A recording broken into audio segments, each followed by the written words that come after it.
The Volani had been watching their world die for 300 years. And let me tell you, this wasn't some quick disaster that happened overnight. Picture waking up every single morning and seeing your sky just a little bit thinner than yesterday. That's what these folks dealt with for generations. Their beautiful pale blue atmosphere was literally leaking into space, drop by drop, breath by breath. See, their planet Velan Prime sat right in what we call a cosmic shooting gallery.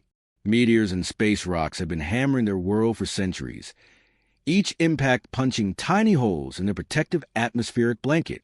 Now, you might think a few small holes wouldn't matter much, but in space, even the tiniest breach becomes a problem. Atmosphere doesn't just sit there like water in a bucket. It wants to escape into the vacuum of space, and these meteor strikes gave it plenty of ways to do just that. The Volani weren't stupid. They knew exactly what was happening to their world.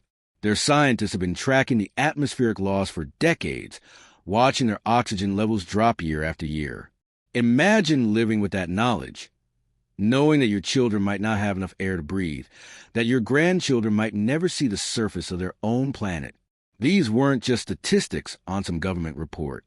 We're talking about 3 billion real people, mothers and fathers, kids playing in whatever parks they had left, elderly folks who remember when the sky used to be thick enough that you didn't need breathing masks in the high mountains. The worst part? They tried everything they could think of to fix it themselves. The Volani built massive atmospheric recycling plants that worked around the clock. They constructed underground cities where families could live safely while the surface air grew thinner. They even tried to patch some of the larger atmospheric breaches using primitive force field technology, but it was like trying to fix a dam with bubble gum. Every solution was temporary. Every fix just bought them a few more years. That's when they started reaching out to the galaxy for help. And boy, did they try hard. The Volani broadcast distress signals on every frequency they could access. They sent detailed scientific reports showing exactly what was happening to their world. They offered to share every piece of technology they had, every cultural treasure, every bit of knowledge their civilization had gathered over thousands of years. These messages went out day after day, year after year, growing more desperate as their situation got worse. The mighty Zephyrian Empire received those signals loud and clear. These guys controlled half the Outer Rim and had technology that could probably fix the Volani's problem in a few months. But the Zephyrians took one look at Velan Prime's resource surveys and basically shrugged. No rare metals, no exotic energy sources, no strategic military positions. Just a bunch of blue-skinned folks slowly running out of air on a planet that offered nothing valuable to galactic trade. The crystalline hegemony heard them too. These crystal-based life forms had mastered atmospheric engineering thousands of years ago. They could grow breathable atmospheres like humans grow gardens. Their massive geometric ships regularly passed through Volani space, close enough that rescue would have been simple. But the hegemony's cold calculations showed the same result. Saving the Volani would cost enormous resources with zero profit margin. Dozens of other advanced civilizations got the message. The Aquatic Federation, the Machine Collective, the Elder Council of Sages. Every major power in that part of the galaxy knew exactly what was happening on Velan Prime. Some governments actually debated helping, holding committee meetings and running cost-benefit analyses. But every single discussion ended the same way. The numbers just didn't add up. This went on for decades. The Volani kept sending their desperate pleas into the void, while their world slowly died around them. Parents had to explain to their children why they couldn't play outside without oxygen masks. Teachers had to move classes deeper underground as surface air became too thin to breathe safely. The Volani government started rationing atmospheric time, literally deciding how long people could spend breathing natural air versus recycled underground air. Meanwhile, the galaxy's response was brutally consistent. Silence. Not even a sorry, we can't help message. Just complete radio silence. As if 3 billion people facing extinction weren't even worth acknowledging. The galactic community had made its decision through cold, logical calculation. Some species were simply expendable. Captain Jake Morrison was having what he thought would be another boring Tuesday aboard the UES Endeavor, somewhere in the outer sectors of human space. Picture this guy, 38 years old, coffee-stained uniform. The kind of officer who actually read every single report that crossed his desk instead of just skimming the important parts. Jake had this weird habit that drove his crew crazy. He spent his off-duty hours listening to old radio frequencies, the forgotten channels that most species had abandoned decades ago.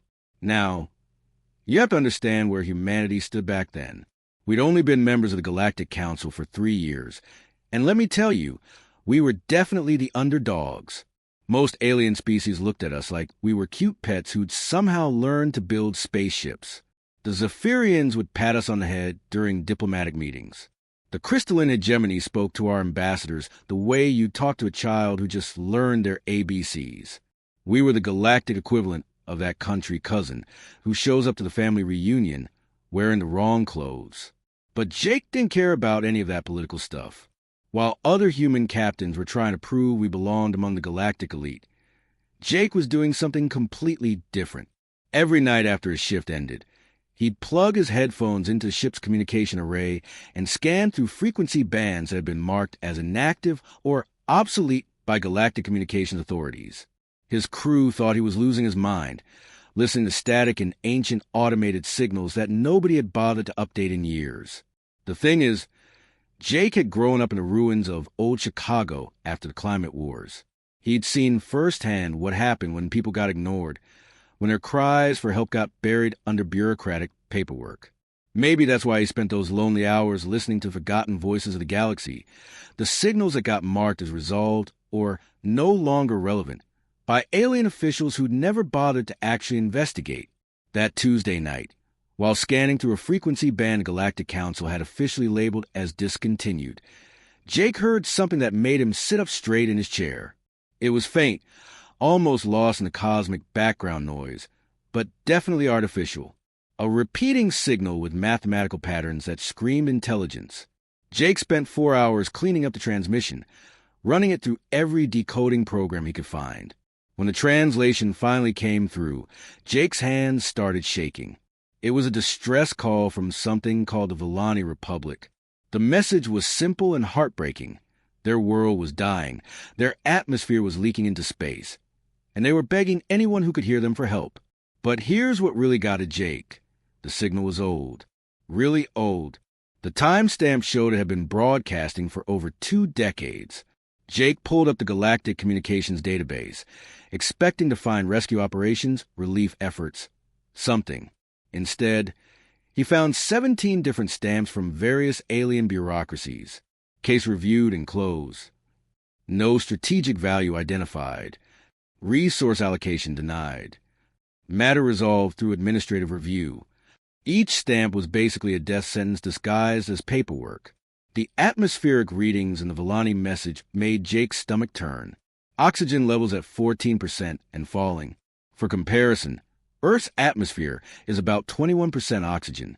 Below 16%, humans start getting serious altitude sickness. Below 14%, you're looking at unconsciousness within minutes, death within hours. Jake had seen enough mining accidents and environmental disasters during his military service to know exactly what those numbers meant. An entire civilization was slowly suffocating. But here's where it gets interesting. Jake didn't spend weeks forming committees or running cost-benefit analyses like the alien governments had done. He didn't calculate profit margins or strategic advantages. Jake looked at those atmospheric readings, saw 3 billion people facing extinction, and did something that apparently no other species in the galaxy had thought to do. He decided to help them. Within 6 hours, Jake had contacted Earth's Crisis Response Division and invoked Emergency Protocol Omega. Now, this department had been a source of confusion for alien diplomats since humanity joined the Galactic Council. Every other species had military divisions, trade departments, resource acquisition bureaus. But humans? We had an entire government branch dedicated to helping others during disasters, even when there was absolutely nothing in it for us. The alien analysts who monitored human communications couldn't believe what they were seeing. Emergency Protocol Omega authorized massive resource deployment for humanitarian purposes without requiring approval from economic advisors or strategic planning committees. Within hours, human ships across 3 sectors were changing course toward Volani space. loaded with atmospheric processors, medical supplies, and thousands of volunteers who dropped everything to help complete strangers. The galaxy was about to learn something new about humanity. Sometimes we do things not because they make sense, but because they're right. When the human fleet dropped out of hyperspace above Velan Prime, it was like nothing the galaxy had ever seen deployed for a rescue mission. We're talking about 237 ships of every size and shape you could imagine. Massive atmospheric processors that were originally built to terraform dead moons hung in space like floating cities. Mobile habitat domes that could house entire populations drifted alongside them. Engineering vessels packed with atmospheric sealing equipment. Medical ships with enough supplies to treat millions. And cargo haulers loaded with everything from breathing apparatus to children's toys. But here's the thing that absolutely broke the minds of every alien observer watching this unfold. None of this equipment was military surplus or outdated tech that humans were trying to get rid of. This was cutting-edge stuff, some of it so new that the manufacturing stamps were still fresh. The atmospheric processors have been pulled directly from humanity's own terraforming projects. Those mobile cities? They were supposed to be deployed for human colony worlds that were still waiting for them. The Zephyrian military attaché who was monitoring the situation sent a report back to his superiors that basically said the humans have deployed enough resources to terraform 3 worlds, and they're giving it all away for free. The crystalline hegemony's economic advisors ran the numbers 17 different ways, trying to figure out what humans were really after, what hidden agenda could possibly justify this massive expenditure. But wait, it gets even crazier. The ships weren't just carrying equipment. They were packed with volunteers. And we're not talking about low-level technicians or people looking for adventure. Dr. Rebecca Chun, one of humanity's leading atmospheric scientists, had literally walked out of a breakthrough research project that was supposed to revolutionize human space travel. She left millions of credits and funding on the table to join this mission. Engineer Danny Wright had been 3 weeks away from the biggest promotion of his career, a position he'd spent 8 years working toward, and he just abandoned it to help people he'd never met. The stories kept coming. Nurse Patricia Holmes left her job at the most prestigious medical facility on Earth. Pilot Kevin Murphy turned down a contract with a luxury cruise line that would have set him up for life. Teacher Maria Santos closed her classroom mid-semester and asked her school board to find a replacement because some children need help more than mine do right now. Thousands of humans across dozens of worlds had made the same impossible choice. They gave up their futures to save strangers. The alien economists were going insane trying to understand this. The Aquatic Federation's Trade Council held emergency sessions, convinced that humans must have some secret plan to exploit Volani resources. The machine collective ran probability calculations for weeks, unable to compute any scenario where this massive resource expenditure made logical sense. They kept coming back to the same conclusion. Humans were committing what their database had classified as species-level economic suicide.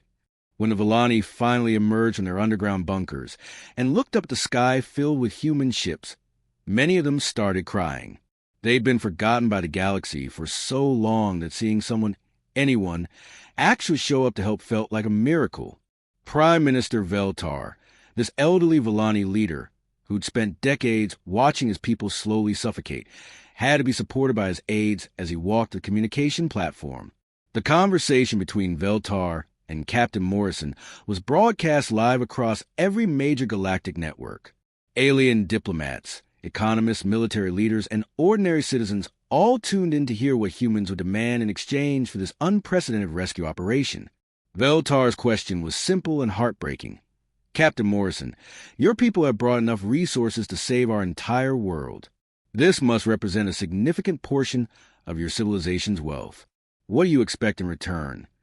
The pause that followed felt like it lasted forever. Jake Morrison, this coffee-stained captain from a species that most aliens still consider primitive, looked directly into the camera and said, "Prime Minister Veltar, we expect you to survive. That's it. We want your children to grow up breathing clean air. We want your people to see their sky again. We don't want anything from you except the knowledge that you're still here tomorrow."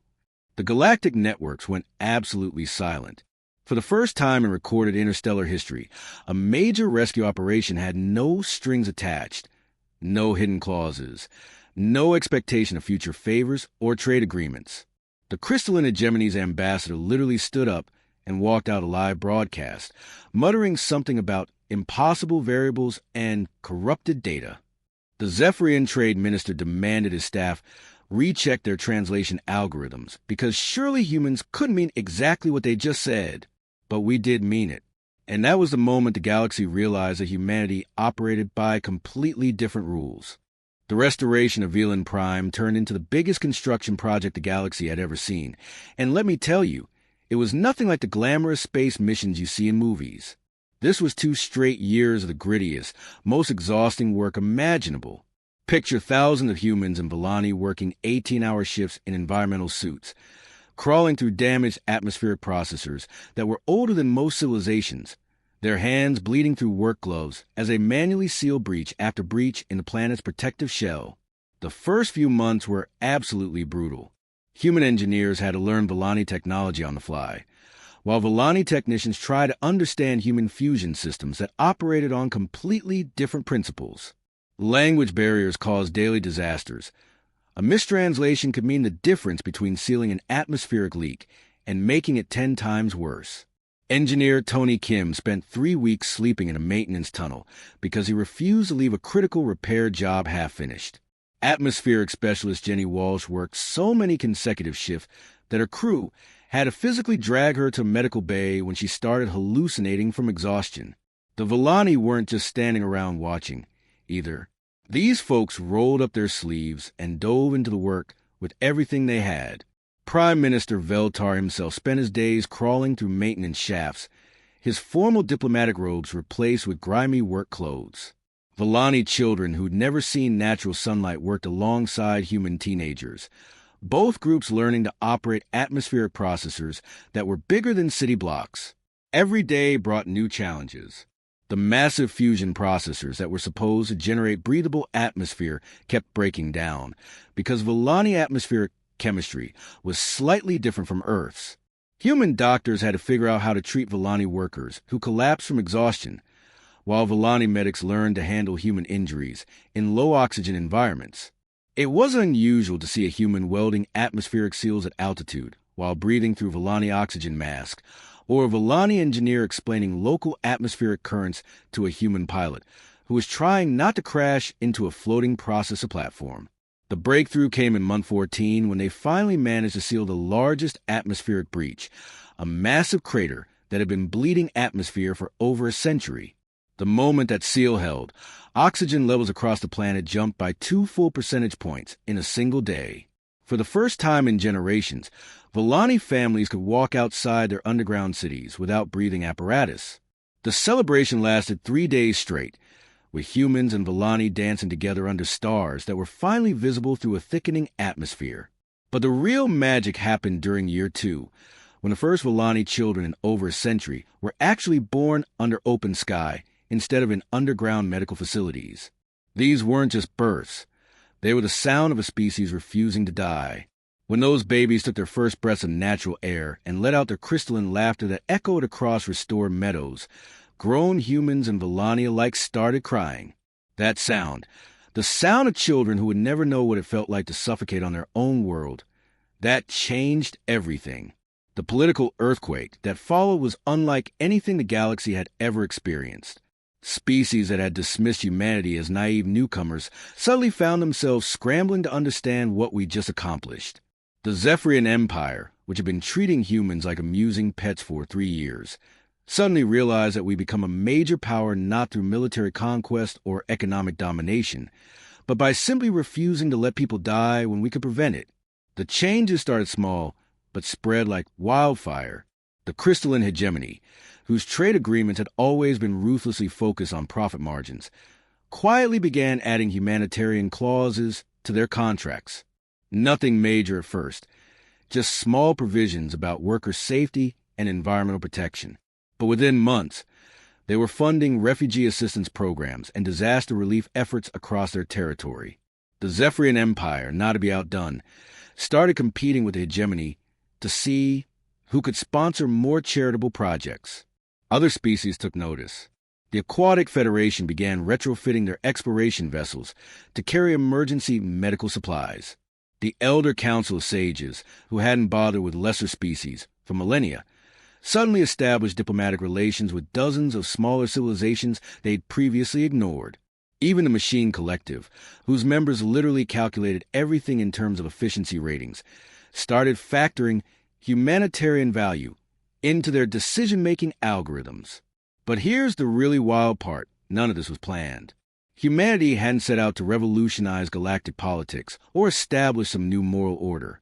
We'd just seen people who needed help and decided to help them. The fact that this approach turned us into a major galactic power was almost accidental.